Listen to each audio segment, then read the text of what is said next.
The year was 1998, the World Cup final in Paris. Brazil, the reigning champions, were expected to win again. But it all went wrong. France were simply too strong on the day. Brazil looked like a shadow of their usual selves. Star striker Ronaldo had a mysterious convulsive fit before the match. There was so much confusion surrounding his fitness and selection.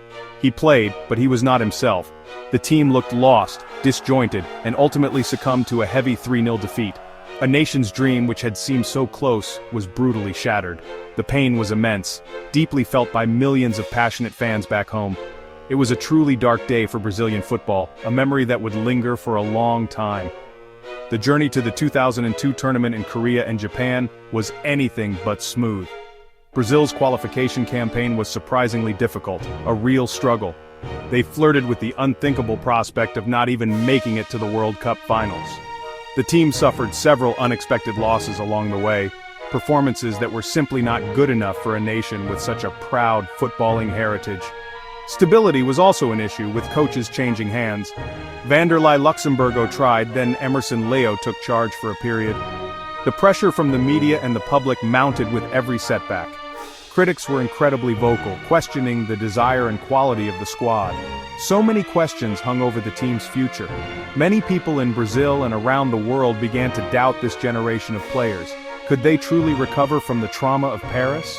The failure in 1998 cast a very long and imposing shadow over the national team. The vibrant, joyful futebol jogo bonito that Brazil was famous for seemed to have faded. The media constantly asked, where has the magic gone? Where is that typical Brazilian flair and joy on the pitch?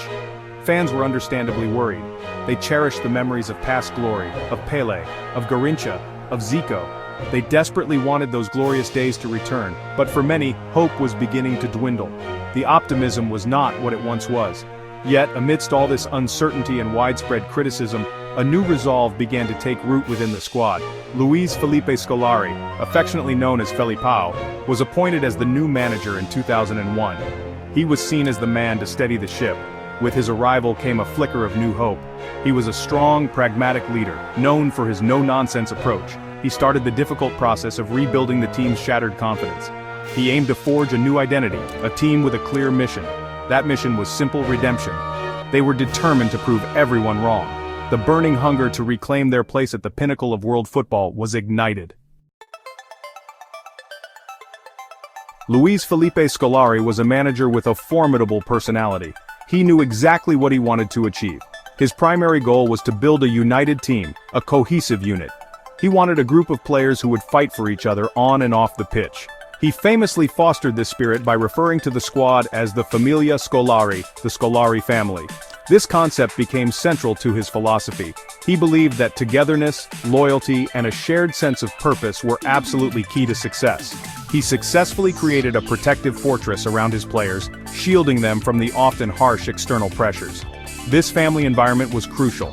Felipao was not afraid to make brave, sometimes controversial choices. He made some incredibly big decisions in the lead-up to the tournament. The most notable of these was his decision to leave the legendary striker Romario out of the squad. Romario was a national hero, the star of the 1994 World Cup victory. His omission caused a huge public outcry. People protested, and the media debated it endlessly. But Scolari remained resolute. He stood firm by his decision, demonstrating his authority and his commitment to picking players who he believed best fit his tactical system and his team ethic. No single individual, no matter how famous, was deemed bigger than the collective interests of the team. While the attacking talents often grabbed the headlines, the 2002 squad possessed amazing quality throughout the team.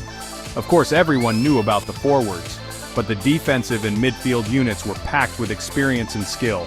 Cafu, the inspirational captain, was a tireless right back and a true leader on the field. On the other flank, Roberto Carlos provided incredible power with his surging runs and thunderous left-foot shots. In central defense, Lucio and Roque Jr. formed a formidable partnership. And patrolling the midfield, providing a crucial shield for the defense, was the understated but highly effective Gilberto Silva. In goal, Marcos proved to be a very reliable and calming presence. It was a truly balanced and complete team. Scolari masterfully shielded his players from the barrage of criticism that had followed them throughout the qualifiers. He worked tirelessly to create a positive and focused atmosphere within the training camp. His message to the players was consistent and clear: believe in yourselves.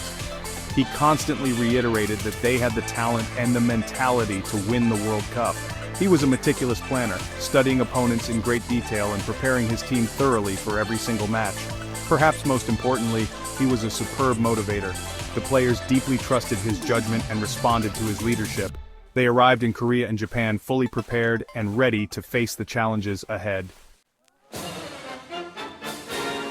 Up front, Brazil possessed an attacking force of almost unparalleled magic and creativity. They were famously known as the 3 Rs: Ronaldo, Rivaldo, and Ronaldinho. What an incredible combination of talent they were. Defenders across the world absolutely feared facing them. Fans, on the other hand, adored watching them play. Each one of them was a footballing genius in his own distinctive right. They had the ability to change the course of a game in a single, breathtaking instant.